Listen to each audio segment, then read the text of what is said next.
my dear community members outside of prison. In developing this letter, I was asked to consider what I miss about my prison routine before the pandemic came upon us. You may think nothing much happens in prison outside of feigned religious conversion, stabbings, weightlifting, and pacing for hours in a sweltering 6x12 cell, zombieing out in front of a TV, writing letters, and reading books. Those activities do occur in prison, but we managed to squeeze in a bit of other opportunities as well. One of them, which was the most anticipated part of my prison routine before COVID-19 prevented all visitors from entering the prison, was participating in the Minnesota Prison Writing Workshop. It's a program funded by donors and facilitated by outstanding Minnesotan writers who teach prisoners the power, magic, and craft of stories. They also participate alongside prisoners in poetry prose jam sessions, which is what I miss the most. Picture a typical square, air-conditioned prison classroom illuminated by fluorescent lights. Armless and checkered patterned school chairs lined in 6 rows of 10 facing a lonely microphone on a stand. Around 6 in the evening, always on a Thursday, the room fills with 15 to 20 visitors to the prison. Writers, spoken word artists, and MPWW volunteers, staff, and instructors, dressed like the typical artsy-booksy writer types. Just a few minutes after they enter the classroom, a loudspeaker back in the cell block sounds off like fire engine sirens to belt out for the 40 or so men with a hall pass to switch out to the MPWW Thursday night reading series. Men dressed in the typical prison blues, jeans, button-up shirts, and white t-shirts, whose faces carry the weight of 5, 10, 20, and 40-plus years of incarceration, trudge out of the broiling cell block to the Education Department building. Walking into the classroom, I'm greeted by the guests. "Jeffrey, it's so great to see you!" Smiles beam and eyes twinkle. Hands extend to hold my hand in a double palm clasp, a sign of sincere compassion. "How are you, Jeff? What have you been working on? I hope you are presenting tonight. I so enjoy your work. Oh, you have to meet one of the artists we invited tonight. Come with me. I want to introduce you to them." We all settle in, sit side by side, share the microphone with one another, listen to stories, laugh, cry, applaud, snap fingers, and absorb the collective spirit of all in the room. In an institution where it normally feels like a knee is constantly on my neck, where I must confront or answer for my shameful poor choice in life every day, and fight for, defend, and assert my humanity every hour, where I cut my eyes to every corner for the dangers of prison every second, and comply with oppressive orders, demands, and shouts of overworked prison guards. I finally enter a safe space where I'm a fellow artist rather than offender 213390. Here, my humanity and spiritual existence is affirmed and celebrated, and where I'm rehabilitated, reformed, corrected, or whatever other penal terms are used to justify placing humans in cages, but not by threats and punishments, but by the magic and power of sharing stories, encouragement, and love. And over the course of the 2-hour MPWW Poetry Prose Jam session, I remember what it's like to breathe. Sincerely, Jeffrey Young. Thank you so much for that powerful reading, Robbie. I'm such a fan of Jeff Young's work, and I love how in this piece, while laying out the hard reality that our writers are contending with, that he also underscores the depth of creativity that happens inside a prison that often is hidden from the public eye, but we get to see in our work every day. What a perfect opening to tonight's event, where we'll offer this audience a front row seat to the exceptional art and literature that we know thrives behind the walls. And with that, welcome you all to our 2020 Breakout Prison Writing Awards, first time ever virtual event. I'm Kate Meissner, PEN America's Prison and Justice Writing Program Director, and I'm so glad you're here with us tonight to celebrate these award-winning, gripping, mesmerizing pieces of work from our 2020 contest season. I think you'll find they're expertly presented by an incredible roster of poets, actors, and activists, brilliantly curated by Theater Lab's Lanny Zapoy. This is the very first time we've ever worked with a curator outside of our team, and we are so very proud of and grateful for Lanny's work. And before we dive in, I'm honored to introduce you to the team I have the pleasure of working with every day at PEN America, who have each contributed so very much to making this event what it is. Hi, I'm Mary Conception, and I recently joined the Penn Prison Writing Program as the volunteer program coordinator. These last few weeks, I worked with our team to craft the pre-show you just saw, honoring our inaugural L'Engle Roman Mentorship Award winners. This important new award celebrates the contributions of 4 mentor-mentee pairs from our mentor program. We are honored to highlight these literary partnerships made possible by the contributions of one of Madeleine L'Engle's granddaughters, Charlotte Jones Boyklis. To read more about this year's awardees and the story of L'Engle and Ramon's friendship, visit the links in the chat. Hi, my name is Frances Cohan, and I'm honored to be a Gap Year Fellow in PEN America's Prison and Justice Writing Program. Tonight, between performances, you'll have the opportunity to take a second to breathe, reflect, and read moving excerpts from our pandemic letters, which we sourced from our award-winning writers to capture the grave reality of COVID-19's impact behind bars. The art pieces featured beside the quotes are by talented Justice Arts Coalition network artists of the Justice Arts Coalition, one of our organizational partners. As the program unfolds, we invite you to stay connected through our chat. Tune in for informational links about the writers, artists, and performers, and share your own reactions, questions, and thoughts. Hi, I'm Jenna Bao, and I'm the Prison and Justice Program's fall intern. We hope that the literature and performances you encounter tonight will move you to learn more about and take action on the social, political, and institutional realities that impact our writers and their work. After certain pieces, we will share links in the chat to educational materials or advocacy organizations relevant to the themes of the piece. Each of the pieces featured tonight and more can also be found on our website with links to further reading, so this experience can become a starting point to learning and engaging with these pertinent issues. Hi, I'm Robbie Pollack, Prison and Justice Writing Program Manager. I'm extremely grateful for the efforts of our team and the many volunteers that come together to serve as a bridge between the incredible writers on the inside and the outside world. Our prison writing committee reads over 1,000 entries and deliberates, offers feedback, and judges the work each year. It's a massive undertaking involving scanned documents, technology, and communication, but ultimately a deep connection to the messages and intentions expressed by the writers inside. This work is assembled in our 3rd annual print anthology, which will be released in December and is available for pre-order now. We are super grateful to the Justice Arts Coalition for providing the original artwork from incarcerated artists across the country coinciding with the pieces. The Justice Arts ecosystem in its entirety is a powerful force of change in the world, and we're super excited to partner with organizations like Theater Lab and Lainey Zipoy, who is helping us today. Now we're going to hear from Orietta Crispino.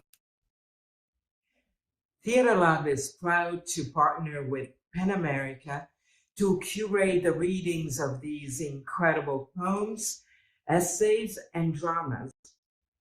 We have presented work by incarcerated writer on our stage in New York City since 2011, and we are committed to amplifying their work for years to come. Thank you to the poets and artists who are standing in for the incarcerated writers in tonight's program. We truly appreciate your participation and artistry. And thank you also to PEN America's Prison and Justice Writing Program for their long-standing commitment to free expression. It is needed now more than ever. Enjoy the program. Thank you. Thank you all so very much. You'll notice that the title of our anthology is Breathe into the Ground, which is borrowed from Mark Altenhofen's first play story title, and it feels prophetic. Breathe. Recalling Eric Garner's painful phrase, "I can't breathe." Now a protest condemning the murders of Black Americans, George Floyd, Ahmaud Arbery, Breonna Taylor, Elijah McClain, Tony McDade, and on and horrifically on. Breathe. the function of lungs squeezed shut by an indiscriminate virus. Breathe. A meditation to move us through the pain of these times, a reminder to feel gratitude in the simple rhythm of our own life force. Breathe. Breathe into the ground, a call to the natural world, to the rich life of soil, the landscape our species long ago abandoned, to help us, to heal us, to anchor us in what is most important. And it is important to remember that the authors whose work you are hearing tonight cannot be here with us.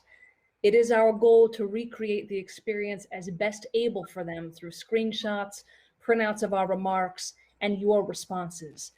We invite you to hold space for their presence and make great use of the chat feature to respond to their work. Right now, we're distant, but we're connected. I'll invite all of us to take a deep breath together, and while we do it, we'll think of the writers and send them waves of solidarity and care. On 3, 1, 2, 3, in and out. Thank you all for being here today with us. Thank you to all of our partners, and we hope you enjoy all the things.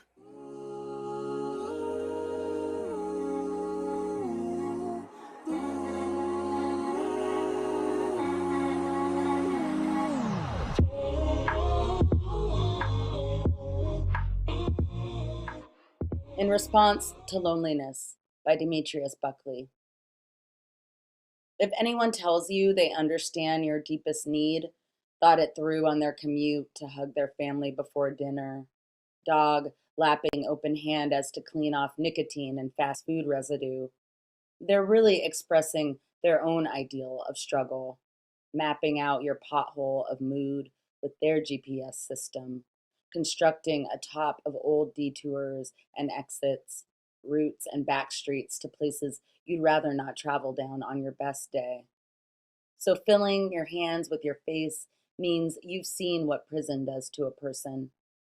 Loneliness, a styrofoam being handed to you, kids having a new daddy being handed to them, which can go in so many different ways that you race all possibilities to where you pop up. Maybe a green tracksuit that says you're fun, and a nice tagline like unbelievable, when it's all too damn believable.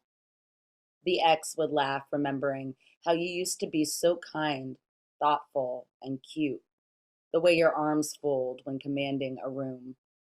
But the fact is, you won't be home for a while. Won't be able to Kool-Aid man through that front door, bearing assorted gifts, your red insides a slew of sourness from all that turning lemon into lemonade, which seems to only work for Beyonce and skinny white women in lipstick ads. Loneliness should be called a sickness, because everyone stays away like whatever you have is contagious. And maybe it is, when a program administrator discusses that it's against the rules to befriend those kind of people.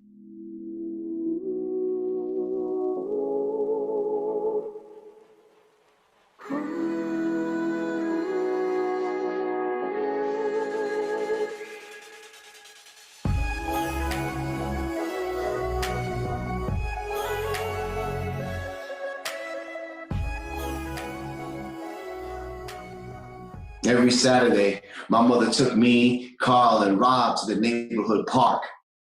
Picnic tables were set up everywhere. Brick barbecue pits cooked all kinds of food. A small pond surrounded with trees and flowers and all kinds of bright colored plants, and ducks swimming in circles and dipping underwater, looking for stuff to eat. The pond was full of all kinds of creatures too, like tadpoles and floating bugs. Once I saw a catfish breathing out of water. Carl's my big brother. He was running around playing with his bow and arrow. My world had always been watching Carl and all the stuff he got. I knew the first chance I got, I was going to grab that bow and arrow. Rob's just older than me.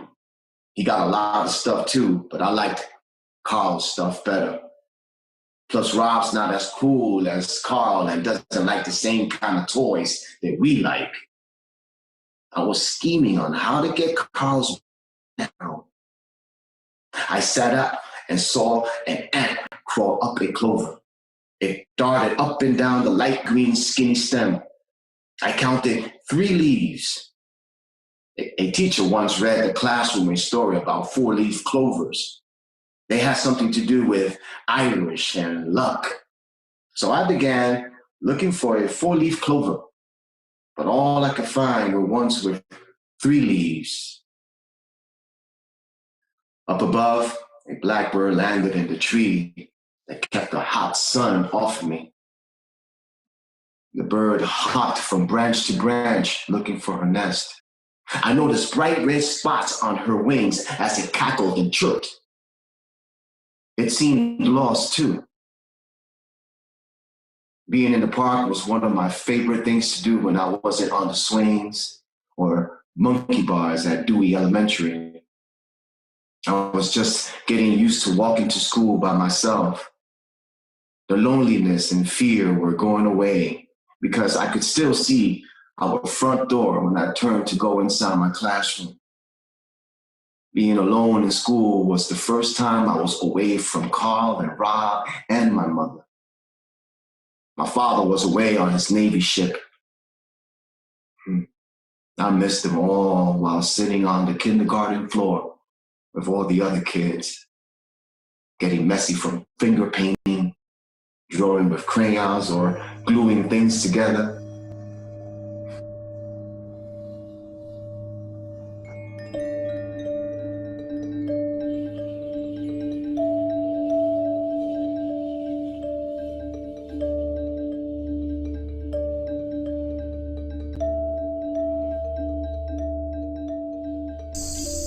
Eugene Cernan, The Last Man on the Moon, by David A. Pickett. I was really something once. One of the men with fair hair and strong jaw, golden boy, jetpack, crackerjack, Gene the Machine. I always wanted to fly. When we lifted off in the arms of Atlas, 10 million pounds of thrust sat 7 men on my chest. We reached the sky, the only flowing blood in 250,000 miles. Tiny metal womb falling through unended dark, captured by gray-cratered daughter moon, earth heart torn free. I was the man, the lucky one, strapped on leaden boot suit, climbed down the ladder, a ladder on the moon, and set my feet in lunar dust.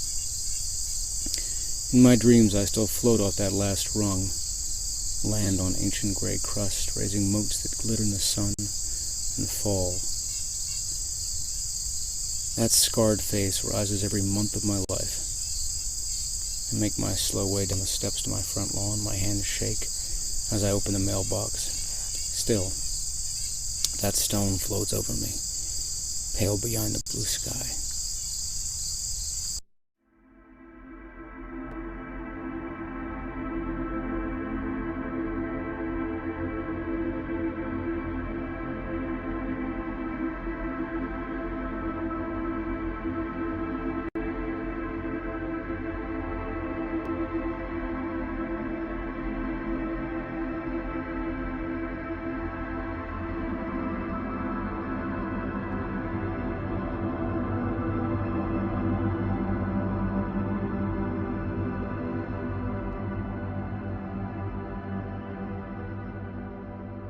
Man of Few Words by Amy Bishop Anderson.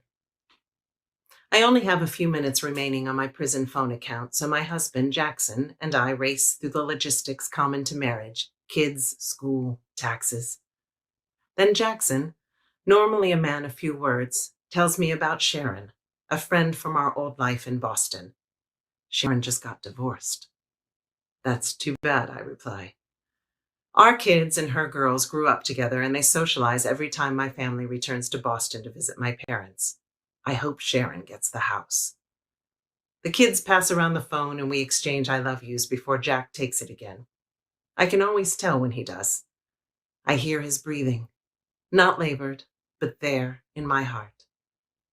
I tell him I love you, but he does not tell me the same. Not since I've been incarcerated has he said I love you. Who can blame him? For 10 seconds that I thankfully don't remember, I became horror. I, a law-constrained mother and assistant professor of biology, am in Tutwiler Prison, Butthole, Alabama, on life without parole. We moved to Jackson's home state for my exalted faculty position. Then Jack says something new. Remember the first powwow I took you to? I remember. It was the annual Cherokee Nation powwow led by Sly Fox. Jack had whisked me from downtown Boston to the north suburb of Ipswich for the powwow, our first date. We'd been lab partners for the past 3 semesters at Boston College. Jack informed me that Sly Fox led powwows all over the U.S., including his home state of Alabama. We stand at the rim of the dance circle on a clear blue sky day, the salty breeze blowing in from nearby Cranes Beach. Suddenly, all of us observers are awash in the smoke from the giant grill loaded down with buffalo meat. The dancers, men, women, spirit warriors, as Sly Fox called them, and children, all feathered and decorated.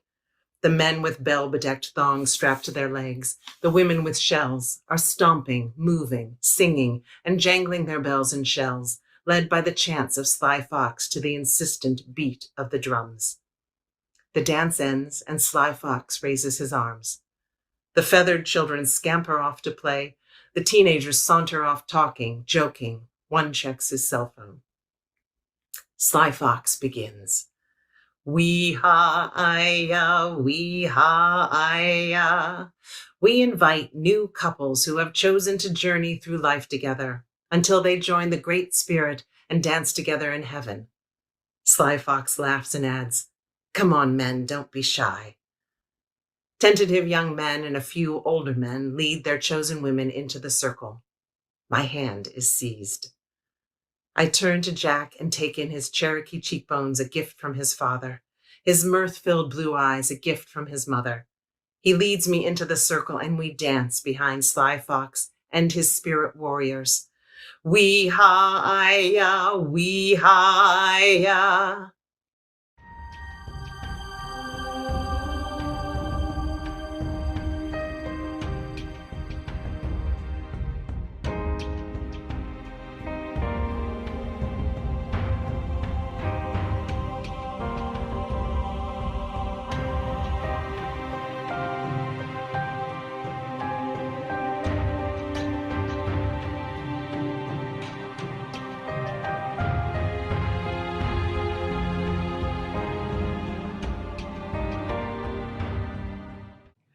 Mina in Captivity by Matthew Mendoza. Mina paints with her trunk. She paints elephants on the savannah. You can buy the paintings in the gift shop after the show. When Mina isn't working, they keep her in a cell, a collar spiked around her foot. They say it's a learning tool, like the bullhook and the nail. They say it doesn't hurt. Mina learned she can't keep her weight on that foot. Before the spiked chain, Mina roamed the rec yard. She circled close to the fence line, eyed the long shadows of the jungle, searched the distance for solace. Mina learned to paint elephants, roaming the savannah, learned she couldn't be one.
Little Gardens by Nick Brown.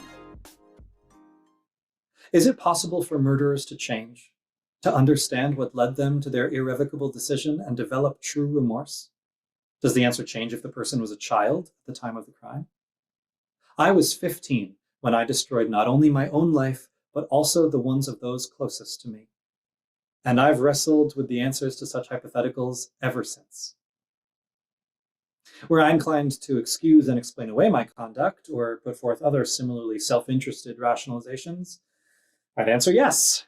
I'd say how I couldn't grasp the full ramifications of my actions as a teen, that the thought of my crime today horrifies me, that I'd do anything to take back my actions and not merely for my own sake. All of that is true, but the fact remains that millions of 15-year-olds who had much worse lives than my own didn't react as I did. Because of that, my life sentences in prison strike me as entirely appropriate. Should the same be said for all other juvenile lifers, those given life sentences for crimes committed before they were 18? I'm now 27, having spent the last 11 years in different prisons around Maryland. I've tried my best to make some semblance of a life. The initial years were obviously the most difficult, and I faced them with a mix of self-delusion and ridiculous hopes. It was not a time for introspection, where a plumbing of the depths, muddling through, was the only goal. In this place, there are an infinite variety of ways to go bad, and only a few that run in the opposite direction. If the gangs or drugs don't draw you in, perhaps the allure of gambling or fighting will prove irresistible. And once you've started, things inevitably spiral. I've seen $10 poker debts grow into incidents where knives become involved. Prison isn't a place overflowing with rational, level-headed thinking. The constant worry of appearing weak forces relatively normal people into abnormal reactions. That applies even more strongly to juvenile lifers who have never spent a day of their adult lives in the real world. Despite our best efforts, we all bear traces of our arrested development. In Maryland alone, there are a little under 300. There have been several recent US Supreme Court rulings that have distinguished children from adults when it comes to sentencing, but that has yet to cause meaningful reform in my own state. As it stands now, juvenile lifers are as likely to be paroled as anyone else with a life sentence, which is to say the possibility is vanishingly slim. Since the early 90s, no juvenile lifer in Maryland has made parole.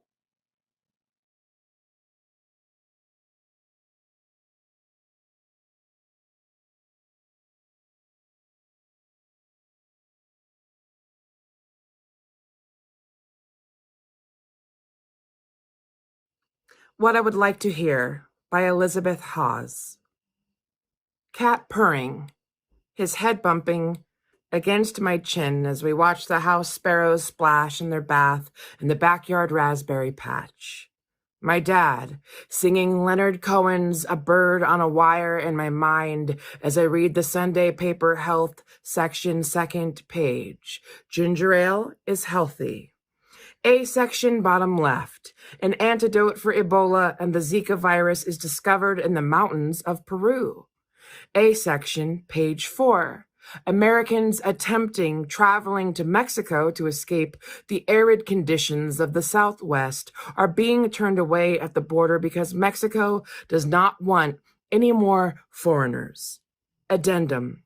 Stephen Miller had a stroke, and to help him recover, was caged somewhere near the Rio Grande. When last seen, a small Latina was poking him with a stick. In other news, the Department of Corrections has a policy change, and everyone now serves a third of their time on the condition they read, listen to 10 classic books, and attend 10 plays during their last year of incarceration.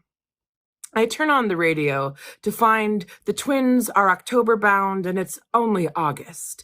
It starts to rain and rain upon leaves. I hear a Kawasaki ZRX and a strumming of a bass guitar coming from a few houses down. And someone speaking Spanish as I turn the page to the Variety to a review of my most recent play the critics loved except for the turtle racing in the 5th act, which no one understands when Dan walks in the front door and tells me that he secretly loves flowers and watching Project Runway 2. But he had forgotten to tell me for the last 25 years.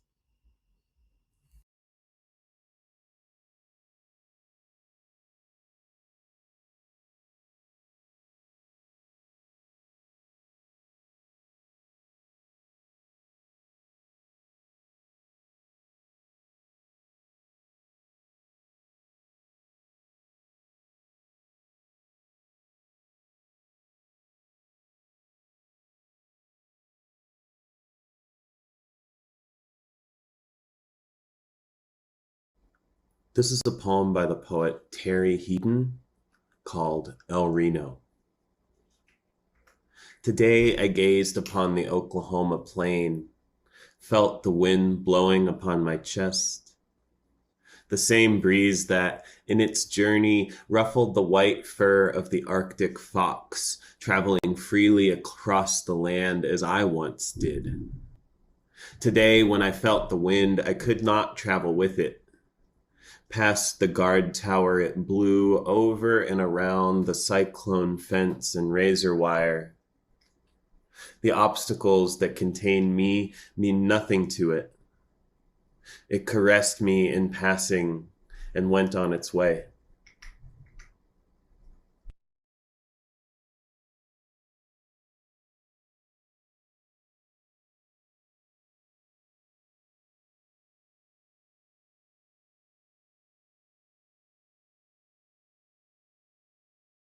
The Anti-Social Club by P.M. Dunn.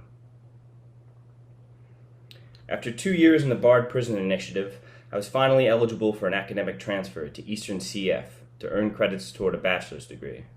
Everybody knew the rumors. Eastern had concerts, pizza parties, talent shows, sports events, a bazaar, a movie theater. The yard had grass and trees, pet birds and kittens you could feed by hand, unicorns that graze in the clouds and shat out sprinkles. The cells had doors and windows, radiators you could cook on in the colder months. The scenery was majestic, nothing like the infernal wastelands of Clinton and Attica. In other words, it was paradise. Libertad. I felt as if my dreams had manifested into reality, that I had died and woke up in an abandoned resort, a sort of penal banya, one with officers and prisoners who excused and pleased and thanked their way through the day.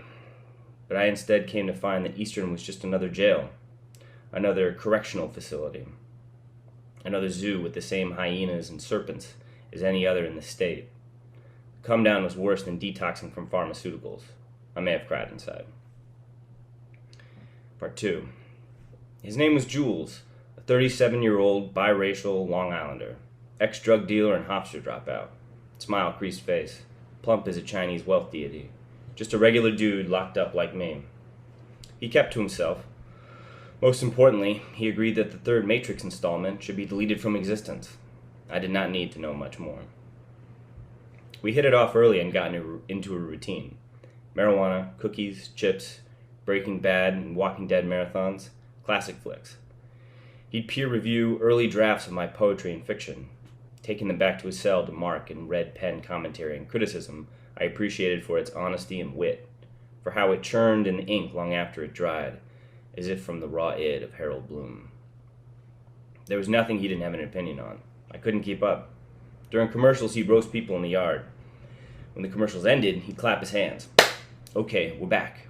Then face forward, somehow fully engaged in an alternate world with one foot in reality.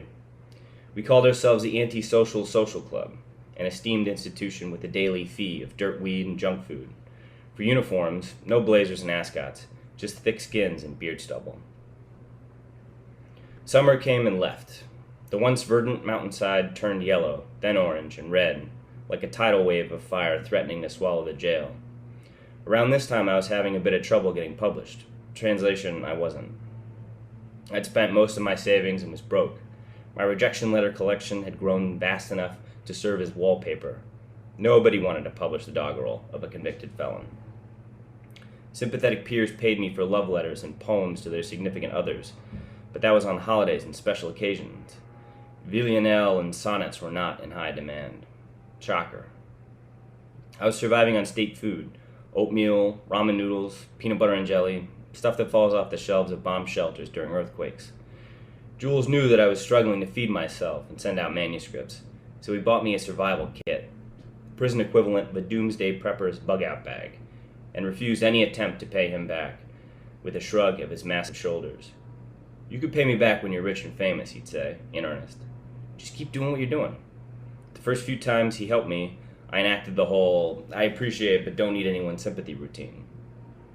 We have a lot of stories in here about the consequences of unpaid debt, e.g. the famous $100 candy bar, i.e. when someone accidentally throws a candy bar in your cell, waits for you to eat it, then comes to you for favors. It was always a catch, even for those who refused material recompense. I didn't want help. Help came with pity.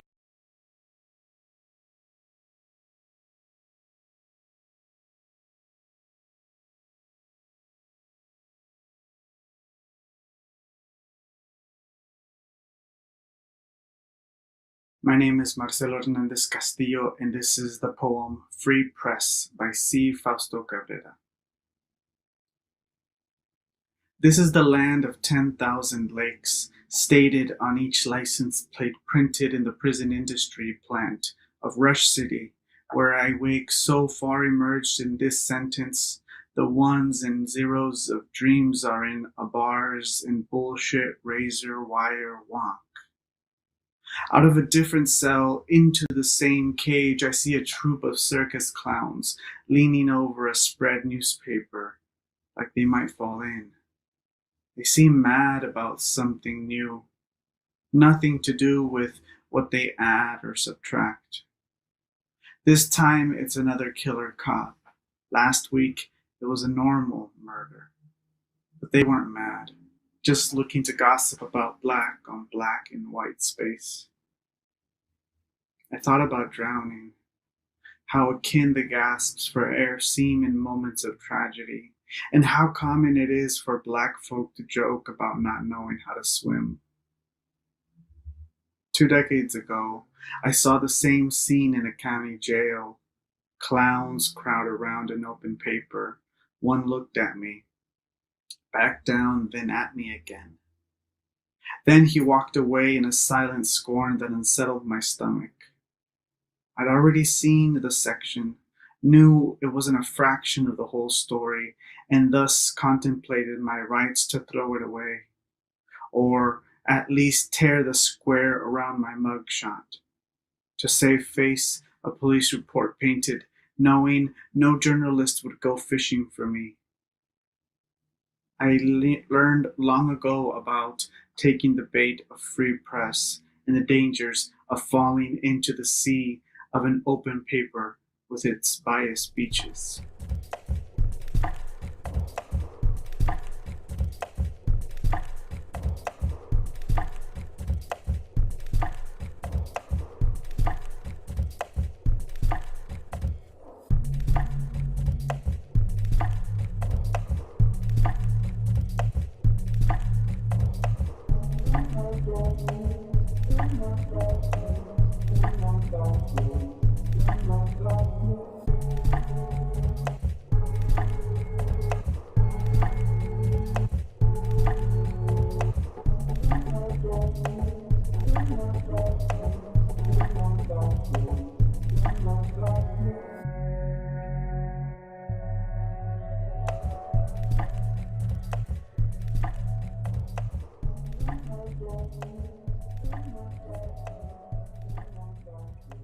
Breathe into the ground.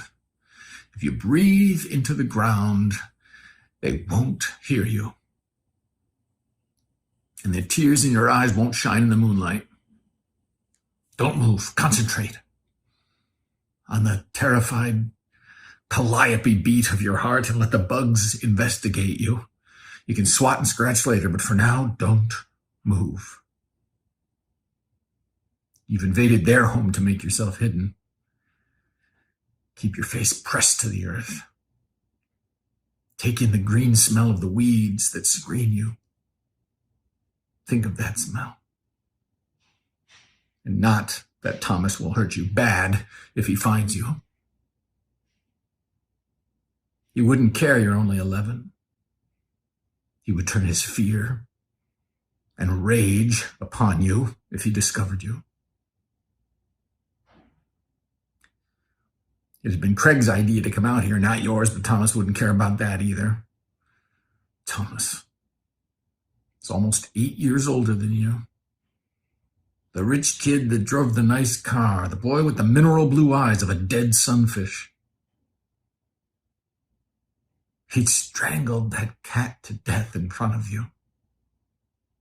You'd watched it thrash and fight in his hands, its claws tearing ribbons from his arm. His eyes had stayed locked on yours. And then he laughed when you ran away.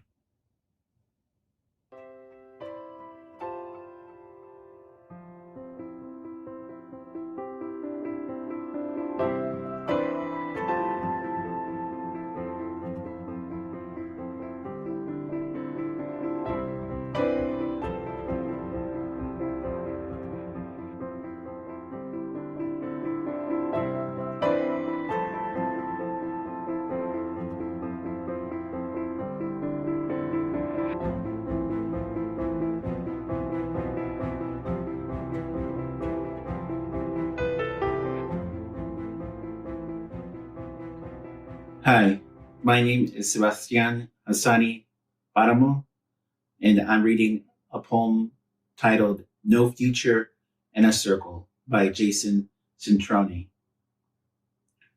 Writing is a sooty gem cut lavender glass knob that should have opened something by now, but it hasn't. A skeleton key.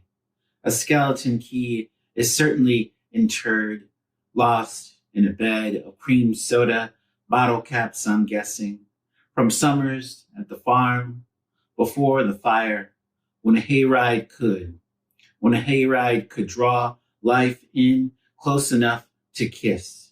The sweetness is a feather cap along the bare back of memory, whose tickle marshals so great an arch those times that were come curling round, traverse a circle, forge a tributary to these times that are, when writing is a scorched to black cobblestone foundation that should be supporting something by now, but it's not.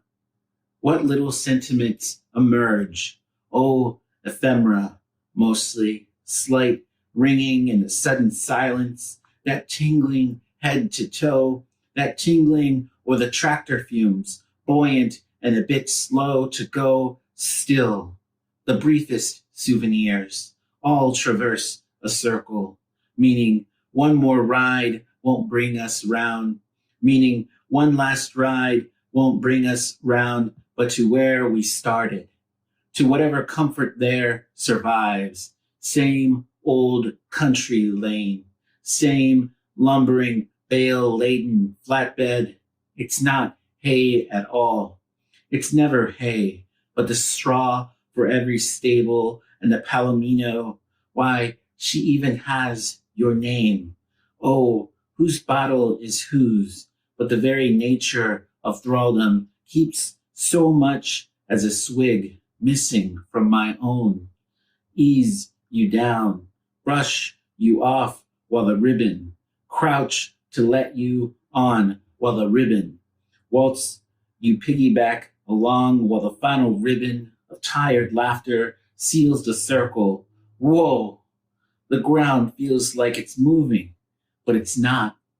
Our horizon quietly stretches over, out of reach, and no amount of writing seems to draw it any closer.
Today I ate 7 blueberries out of a muffin, 3 A1 steak sauce packets, 4 cups of coffee, 10 pork rinds, and a hot dog without the bun. Assembly 1 and 2 will not start until 9 o'clock. Assembly 1 and 2 will not start until 9 o'clock. I'm always hungry. I have a problem with a lot of food textures, like with pork rinds. I can only eat the fluffy ones, or I think too much about what I'm actually consuming. Yesterday I choked on one, and when I could, I started yelling, "I'm choking on dried skin! I'm choking on dried skin!"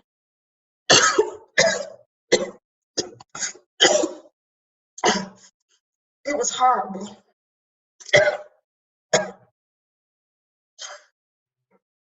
I don't eat much in the chow hall. That place is nothing but carbs on the tray. But I will eat the egg salad. It runs through, so that's only a few calories. A1 sauce is made from raisins, so that's a lot of iron. I also buy egg whites because they sell them on Canteen now. I sprinkle hot sauce on them. Not bad. But sometimes I'll eat a peanut butter and jelly sandwich without the bread.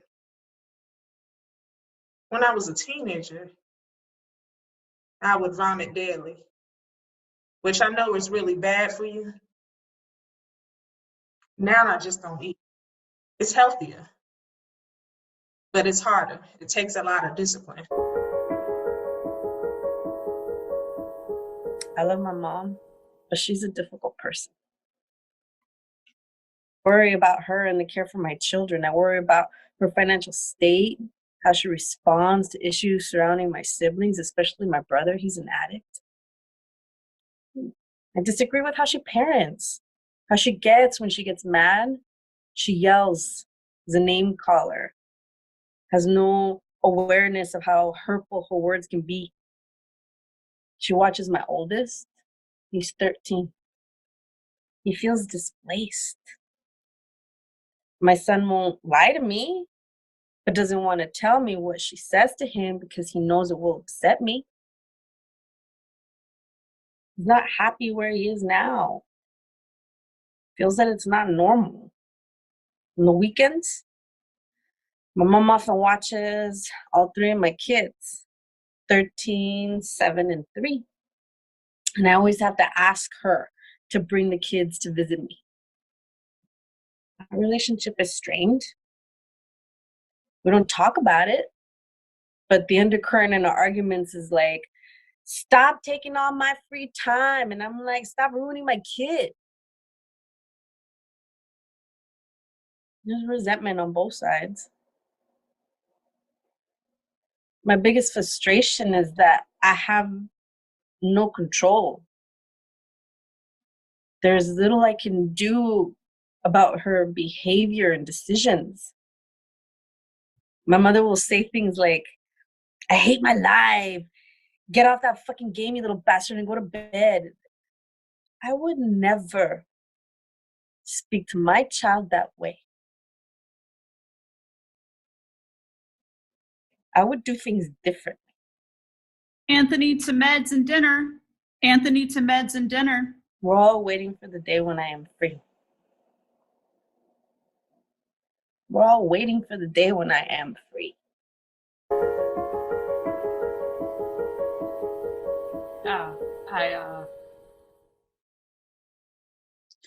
I had my first boyfriend at 14. We were together for 4 years, and he beat me every day. He was 10 years older than me, and my family hated him. I believed him when he said that he loved me. Passionate, controlling love. We had 2 children together. We broke up when I attacked him. I didn't want him to hurt our sons the way he hurt me. But I grew up in an abusive culture where fighting was normal. Everyone yelled at each other in the neighborhood, in the house. My dad was physically abusive to my mom. I think he was schizophrenic, but he did, LSD, and he drank a lot. And I have a clear image of him putting scissors to my mom's neck. She left him after 10 years or so, and she took us with her. And I became a dancer at 18. I danced for 10 years. It was the only time in my life that I wasn't being beat up. I paid all my bills myself, never did drugs. I danced and I went home to my sons. We had a nice apartment. I wasn't ashamed of what I did. I looked at it as art. Then I got married and my husband beat me. And I was scared of him. He cheated on me, and I found that out when I contracted chlamydia. Yeah, the police were called many times. He'd say, if I can't have you, no one will. It's passionate, controlling, violent. I thought that was love. And my third boyfriend beat me the most. And I had my third son, but he died before his first birthday. And that, changed me, broke me. And during this time, my fourth relationship started. And now this man never beat me, but was mentally and sexually abusive. And this scared me the most. He used coke and he drank a lot, and I started using too. He controlled me through a lot of drugs. I was lost and humiliated.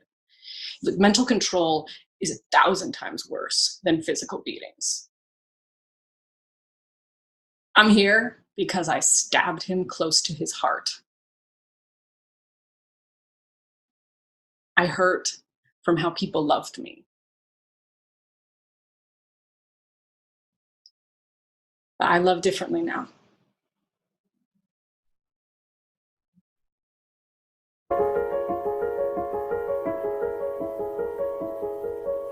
I watch the actions our country has taken towards immigrants and their children. I think how it reflects on what has been done to my Native peoples, my ancestors, and brown and black-skinned people throughout time in this country. I think about all the moms and dads in prison that have had their parental rights terminated, who aren't allowed to see their kids.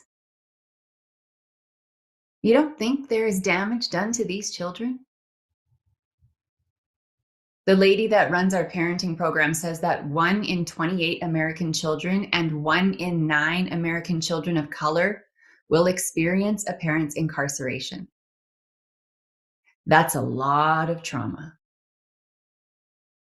I've read that kids' brains grow the most between the ages of 1 and 3. And the trauma that happens at these ages affects how kids relate to others for the rest of their lives. Trauma affects how they speak and ability to learn. I look around this prison and I see so many mothers who have been stripped of their children. Most women that are in prison have PTSD. The current system passes this down. What are a child's rights?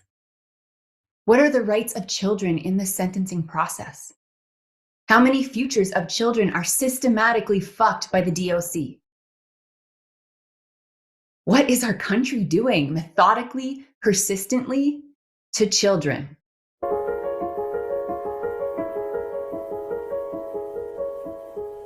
I've never been kissed goodnight by my mom or walked with her to the bus stop on the first day of school. I've never seen her face in attendance at my basketball games or rollerbladed with her to the park. I am apart from everyone else. I have pieces of my life missing. The one person who is always there for me is not there. I feel that I face the world alone. I stand on the outside. Not like the girls on TV or the movies, or at Girl Scouts or school. I feel that I'm the one who is punished. When I lay in bed, I often ask God, what did I do? What did I do wrong? My mom tells me there's an answer in every question for any problem. Well, how long do I have to be punished? How many times does she have to say I'm sorry? I want to belong. To make a pancake, to plant a flower, to walk a dog with my mom.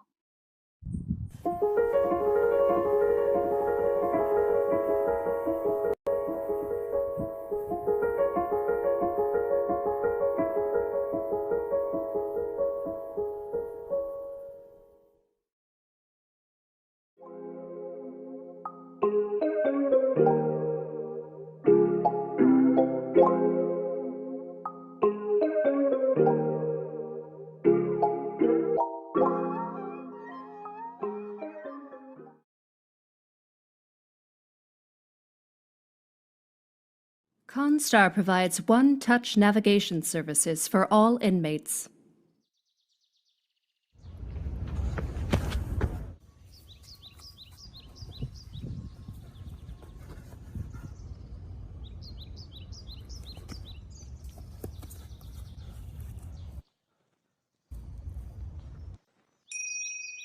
This is ConStar.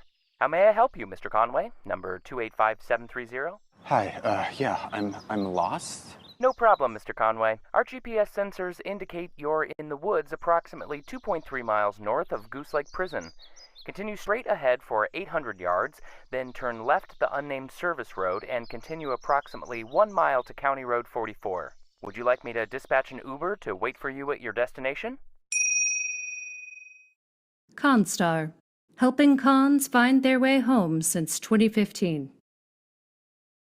ConStar service includes unlimited voice-activated dialing.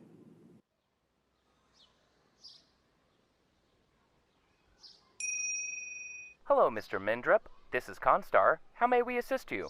Voice dial. Voice dial. Okay. Say 1 to be connected to your PO.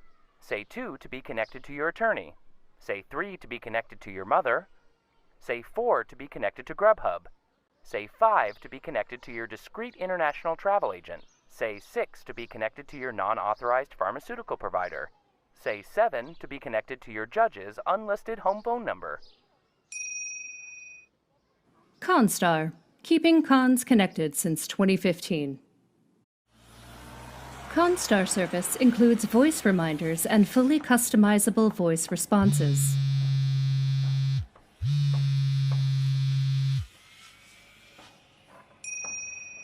Hello, Mr. Ostebo. Reminder, you have a meeting with your PO today at 1 p.m. Would you like to reply? Yeah, what are my options? Your preset options are number 1. Yes, sir. Thank you. See you then, sir. Number 2. Si, senor. No problemo. Number 3. I. Number 4. Seriously? Again? Number 5. I may be late due to traffic. Number 6. I may be late because I don't give a damn. Number 7. F you. Catch me if you can, you wanna be copper. Respond with number 6. ConStar, helping keep jails filled since 2015.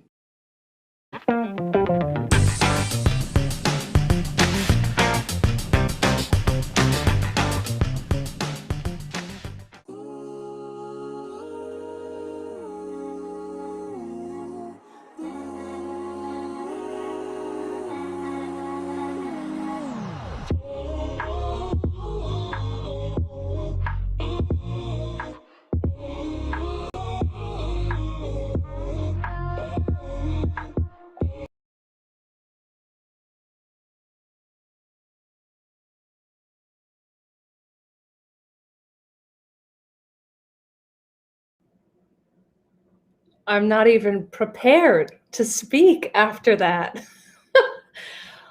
How are you all feeling? I can see it in the chat, but if you're anything like me, you feel moved, profoundly touched, incited, angry, And thank God for a little humor at the end, thanks to Matthew Feeney and those fantastic actors and director. We are bringing on some of our folks that have been involved with this amazing event tonight. If you didn't catch it in the beginning, my name is Kate Meissner. I'm the Prison and Justice Writing Program Director at PEN America. I am in awe of what happened tonight. Despite having a hand in it, so many other people had their hands in it. I have a lot of thank yous I want to say, but I'm going to keep them really brief so we can get to some good stuff. First of all, thank you to my team. You pulled off such an incredible event. The graphics, the chat that was happening, the promotional items for this event, just unbelievable. Thank you, of course, to colleagues that helped us in the background that none of you will see tonight. Clarice and Jared, Sandy and Stephen, Hannah, Drew, Suzanne, etc. We could go on and on. Of course, thanks to Justice Arts Coalition for partnering with us on the absolutely astonishing art. Somebody said, go check it out. Yes, I say, go check it out too. And of course, a major thank you to Lainey Zipoy's fantastic curation. This is the first event we've ever done where we have brought somebody else in to help us, and man, will we do it again. Am I glad? This was a phenomenal roster of actors and poets and activists bringing to life such exceptional work. Before we dive into the Q&A, which will invite people, we are inviting people to put your questions now in the chat as I'm talking and giving you a moment to do it.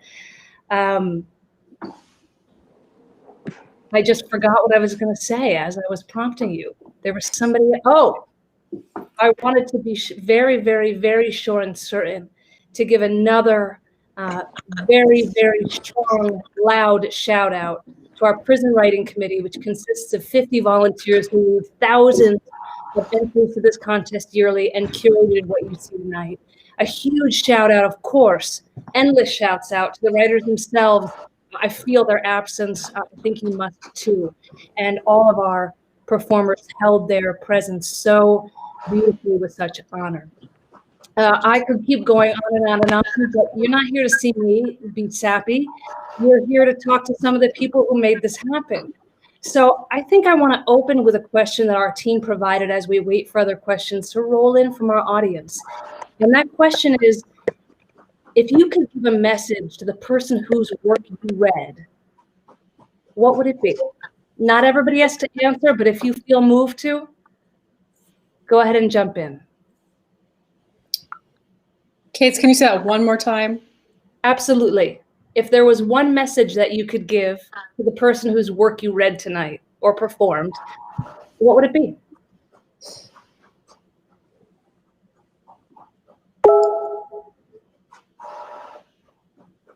Wow. Although, thank you for giving me a window into your soul. And I hope that the words that you got to hear tonight help stitch a little bit of healing into their heart. And that I hope they continue to get to receive what they deserve in their heart, their humanity and their dignity.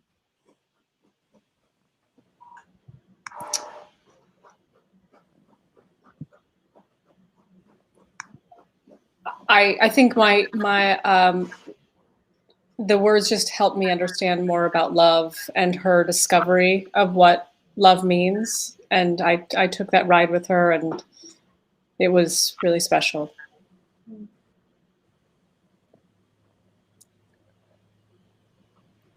I'll speak. I really feel that quite often we think of us and them, and that we're so different from people who are incarcerated. And the story I read broke down for me that pain is pain is pain, and the sadness and the horror of having to let go of something that you love in whatever way that is. And I'm sure we all experience it in a myriad of ways, but the way Amy wrote about it was just, it hit my heart and hasn't left me since. I'll go. I'll say that you're seen and you're heard, and there's validity in your thoughts for the piece that I've done. I'll go. You know, I would just say, stay strong. You know, it's gonna be okay. Everything's gonna be all right. Reading that, it makes me really emotional. But you know, just remind yourself that everything will be okay. It was really beautiful.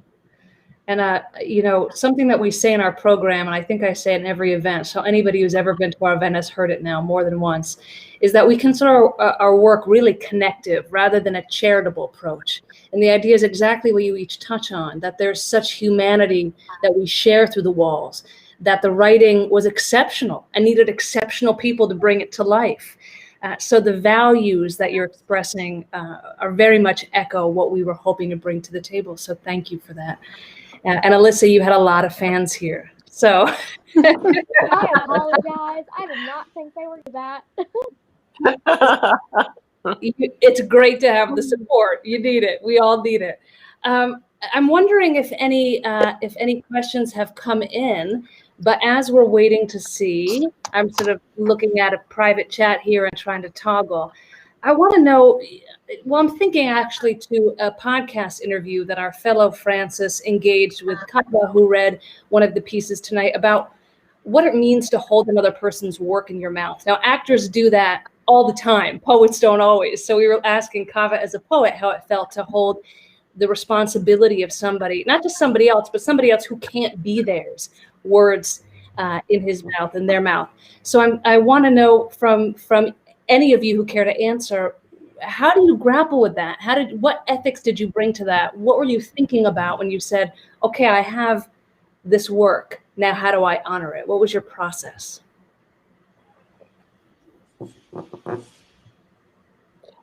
To be honest, it was probably the hardest thing I have worked on in a long time, because I wanted to present it simply and honestly, and I didn't have the benefit of having a director, or it was just to speak the words. I mean, quite often as an actor, you're told just to speak the words, and in this case, it was so true that I didn't have to do that much, and it was deep within me. Her words resonated. So, and all of these pieces, I mean, in so many different ways, and it's such an example of how art can come at you in so many different ways and touch on so many different levels. I think for me, you know, Caitlin, you start from the beginning. You know, there's no judgment on the discoveries of a character. And, you know, she really did a beautiful job of walking us through the violence of her life. And, you know, each time, you know, how she tried to get on top of it. And then, of course, the end of the moment is her you know, looking back on her life and making all these discoveries. So I think you just, like Christine said, you take a breath and you take the ride with them, you know. It's if you're going to get on the roller coaster, you go. Mm-hmm. As other people are answering, I'm going to throw in a question that I'm seeing in the chat out of the corner of my eye, which to incorporate into your answer. Is it hard to act out others' writing without knowing the person who wrote it? It's certainly not my piece. I mean, it was such a universal piece, unique to Amy, but universal in its feelings and emotions. And I immediately could associate things in my own life with what she was writing about. And so, no, I didn't find it hard not knowing her. I felt like reading her words, I knew her. I definitely find it more challenging to tap in, to resonate with the truth, to resonate with honesty, because we can easily, you know, recite Shakespeare, right? It's flowery language. We can fight to find that truth, but with the finding the authenticity in their voice is a bigger challenge. As much as, you know, yes, you want to give your emotional self to be able to bring to life this experience that they're sharing, that they live through. So with that much delicacy, do you approach these words, this voice, to make sure to preserve some sort of authenticity in it? Is the biggest point for me, and most challenging. Claudia, thanks for talking. I don't know why that just really moved me. Speaking to another question that was brought up in the chat, was that I was deeply moved by your performance tonight.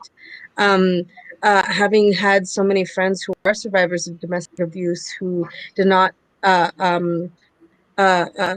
make that choice, that didn't get pushed to make those kinds of choices, and your the depth of the performance is just so beautiful, and just, you know, and then following up with the ones after, it was such a thank you for that.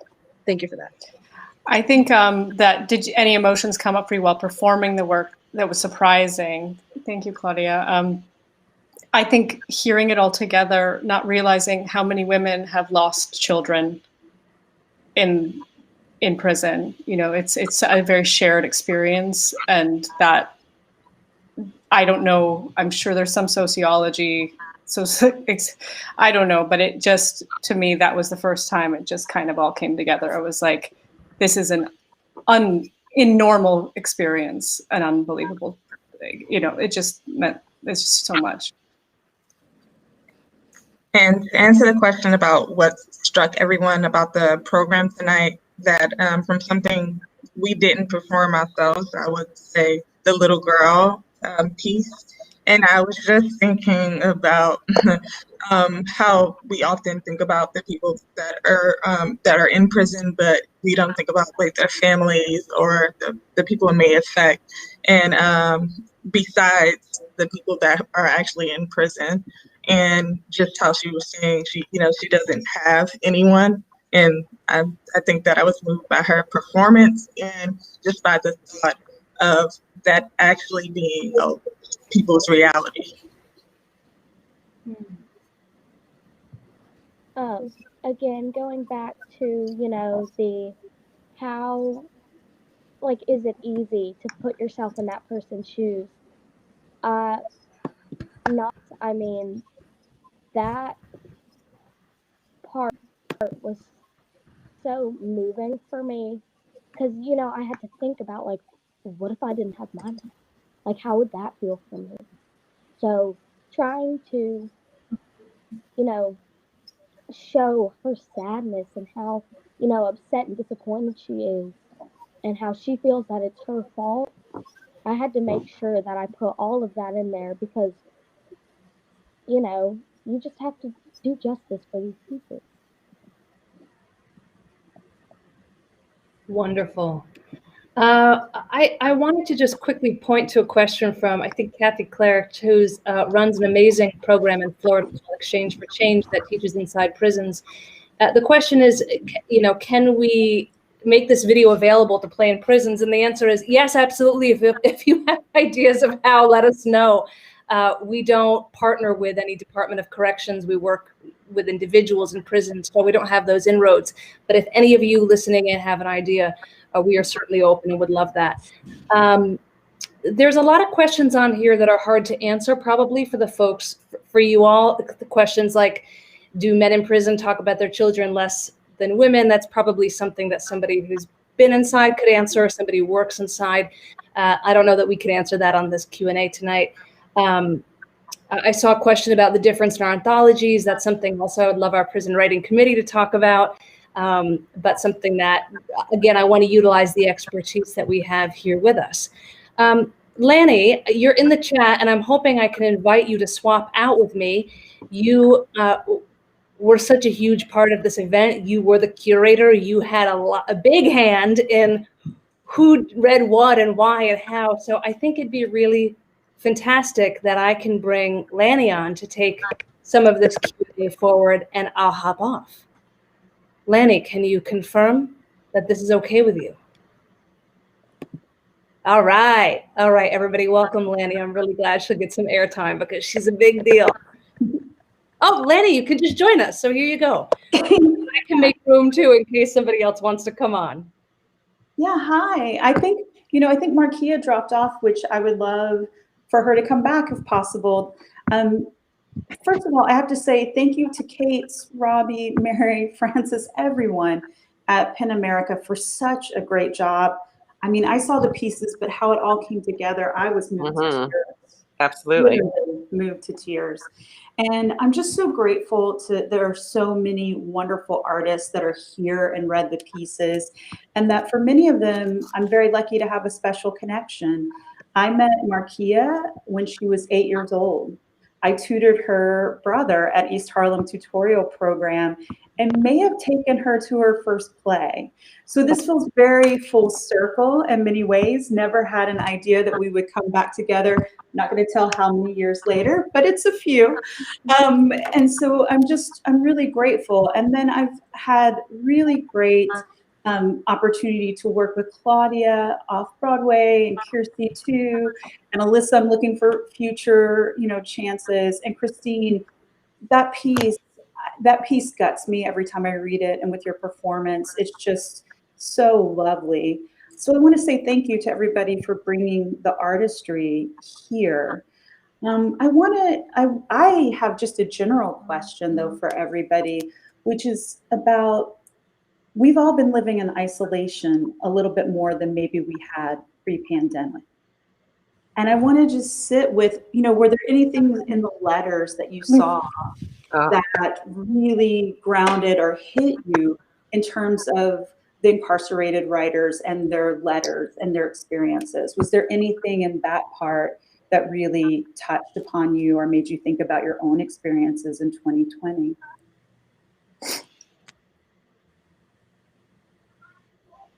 The gratitude for the small. The small moments, the small things. Also, it stood out to me. There was one quote about, I think it was in Northern Illinois. They were in 100 days of lockdown. Yeah. And I was just gonna say that was like right before the final, and that just really hit me. We have no idea. We really the comparison in some of the notes about how it was on the outside, and then now it's like it's a reflection of the on the outside now, that the inside life is now on the outside, and that boggles my brain how truly privileged and sometimes unaware we are, and how this pandemic really kind of brought us down to the essentials of what makes us get up every day. As it was said in another quote, was like, and we still get up every day. Mm-hmm. And that was just like, we have to keep getting up every day. Yeah. Thank you, Claudia. I think Claudia said it beautifully. Yeah, I think I just by happenstance have been in a series of random 23-hour quarantines for work. So but 100 days of that, can you imagine? And then there was a wonderful quote about the gratitude of just actually having 3 meals a day and just knowing that there is somewhere that, there's a simplicity to what we have and what we're all missing out. There's no way I can compare my experience to what it is to be in prison, but I do sense the world in a smaller way. And when you talk about having time to read, all of a sudden I was like, yeah, I've got all this time. Like, why am I not using it better? But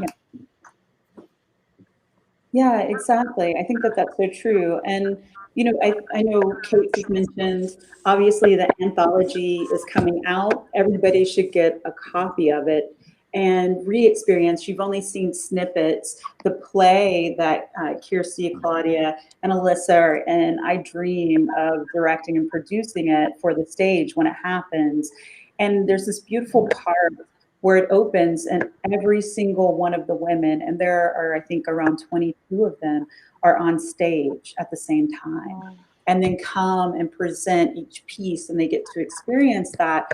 And it was this beautiful, to me, metaphor of isolation that you get to perform your own scenes, but then this togetherness. And I think that an event that Pen America put on tonight, I think really underscores that largely and beautifully. And we can keep that going, obviously, by all getting the anthology and giving it as gifts. Because I think as much as we know, if you feel that you have a voice, if you feel that you have a say, or that what you have to say people will listen to or engage with, it's part of the reason that's drawn us to theater, to performing, to poetry, is that ability to do that and to connect with one another. So I think, anyway, those are my encouragements. I have one other question for y'all in terms of the performing. I think if you were to look at the pieces as a whole, right, and tonight, is there a phrase, a word, an image that strikes you and that will stay with you, that you'll take with you tomorrow when you wake up? Is there something? And it could be what you performed, or it could be something that somebody else performed, but just something, that one little thing that tomorrow you'll be thinking about it. Can I just tack on to that, Lanny? Because that's a wonderful question to close us tonight, I think. I'd also invite people in the chat to respond to the same question, which would be wonderful to get to send back again as we try to recreate in people's imagination what happened with their work tonight. Since I didn't say in the beginning, there's no internet in prison, there's no, getting this film in, as you can see, is going to be a struggle. So it is our response that will help create the atmosphere. So as our performers respond, I invite our audience to as well. I'm going to start, actually. When Michaela read the poem Eugene Cernan, and I got the copy of the video, and you hear all the crickets outdoors. I mean, to be honest, like, you're going to think, wow, should you leave that sound in? And then my mind was sort of blown about, what if we performed all of these pieces outdoors in freedom? Mm-hmm. And then I sort of burst into tears a little bit thinking about that. Because imagine if they were always performed in an open space where they haven't been seen yet.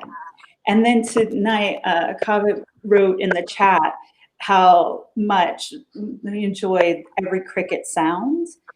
And I thought, yeah, that's poetry in and of itself too.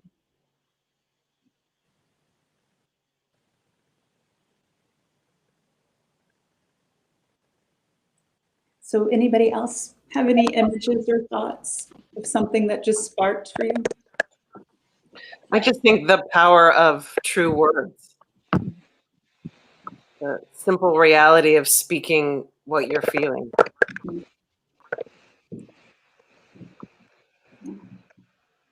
I think the journey of the evening is what stays with me.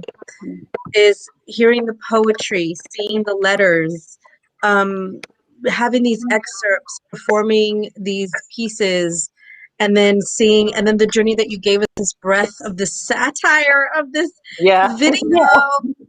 That just like, here I am, like my heart's shredding, I'm tearing up with the last final monologue, and then this hilarious con-star thing comes on, and just like the brilliance of the relief of, like, yes, we can be try to empathize with the incarcerated pain and their stories and their journeys and their choices and their survivorship of what they have to go through, to give us a moment. Yes, we can laugh too. Yes, we can be in here, and we will get up every day, and you know what, we're gonna laugh here too. Okay. That was awesome.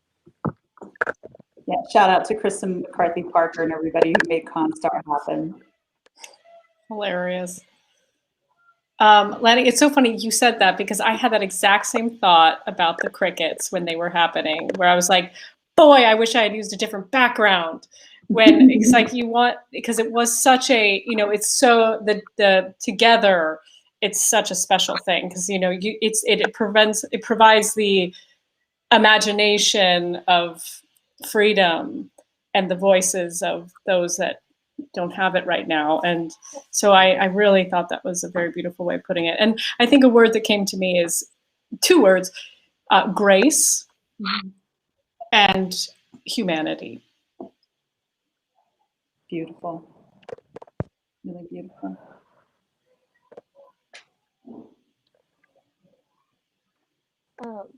Just hearing what all these people like have to say about their experiences and what they're going through is crazy to me because you never know what could happen to you in your life.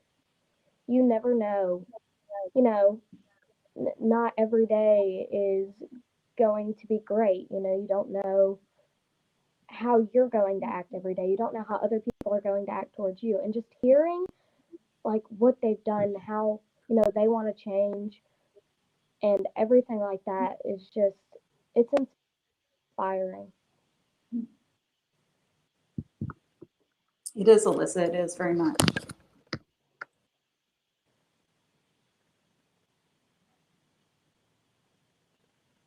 Ooh, Kate, I can't hear you. I'm doing that Zoom thing when you. What I was saying was I wanted to close on these beautiful reflections by saying what always strikes me when we do events, and tonight was no exception, is watching people respond to the quality of the work that we're presenting. I think it's one thing to say, wow, people really go through a lot. And what people live through is really intense, and look at how they carry hope and they have lessons to give us. Absolutely. And look at the incredible package it comes in. And so I just want to underscore again the exceptional quality of writing, of the performances. I think of our show and what our team put together, of the collaboration and the flow that we had with you, Lanny, and how wonderful it was to work together, how engaged our audience has been. I am moved as ever. And it's so hard to close an experience like this, but maybe we can do what Robbie invited us to do in the beginning, and just the 6 of us on this call do a little breath together in gratitude for you, in gratitude for our writers, in gratitude for our audience, and we can close there. And Alyssa, I have to say, it's the first time we've had a young person perform in our show, and it will not be the last because it's fantastic to have you and to have a young perspective. So thank you for being brave and jumping on with us. All right. So on the count of 3, shall we? 1, 2, 3. Breathe in